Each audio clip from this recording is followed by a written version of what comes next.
நம்ம இன்றைக்கி என்ன பார்க்க போகிறோம்னா உளுத்தம்பருப்பு போண்டா தான். மாவு வந்து நம்ம தனியாக அரைக்கல. இட்லிக்கு மாவு அரைக்கும் போது நம்ம எக்ஸ்ட்ரா கொஞ்சம் உளுந்து போட்டு அரைக்கும் போது கொஞ்சம் வடைக்கு மாவு எடுத்துக்கலாம். பிள்ளைங்களுக்கு இந்த மாதிரி பண்ணி கொடுக்கலாம் ஈவினிங் டைமில் ஸ்நாக்ஸாக. மாவில் வெங்காயம் பச்சை மிளகாலாம் கட் பண்ணி போட்டாச்சு, கொத்தமல்லி கருவேப்பிலலாம் கொஞ்சம் மிளகு சீரகமாக போட்டாச்சு, நல்லா மாவு கலந்து வச்சாச்சு. இந்த அளவுக்கு கலந்தால் போதும். இப்போ நல்லா எண்ணெய் காஞ்சிடுச்சு, இப்போ போட்டாச்சு, சிவந்துடுச்சு. அப்படியே திருப்பி விட்டுக்கலாம். இதுக்கு தேங்காய் சட்னினா சூப்பராக இருக்கும். பிள்ளைங்க வேணான்ட்டாங்க சட்னி, அதனால சட்னி அரைக்கல. நீங்கள் வேணால் தேங்காய் சட்னி அரைச்சி இந்த மாதிரி பண்ணி கொடுங்க குழந்தைங்களுக்கு. பெரியவங்களும் சாப்பிட்லாம், குழந்தைங்களும் சாப்பிட்லாம். ஈவினிங் டைமில் குழந்தைங்க சாப்பிட கொடுத்தா அந்த மாதிரி. உளுத்தம் பருப்பு போண்டா உடம்புக்கு ரொம்ப நல்லது, சத்தும் கூட.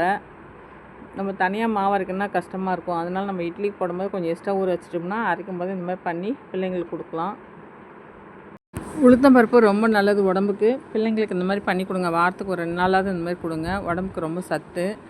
பிள்ளைங்களுக்கு வேணாம்னு சொல்ல மாட்டாங்க. இந்த மாதிரி பண்ணி கொடுத்திங்கன்னா ஈவினிங் டைமில் சாப்பிடுவாங்க. நீங்களே ட்ரை பண்ணி பாருங்கள். இந்த வீடியோ உங்களுக்கு பிடிச்சிருந்தா லைக் பண்ணுங்கள், கமெண்ட் பண்ணுங்கள், ஷேர் பண்ணுங்கள். Thank you friends.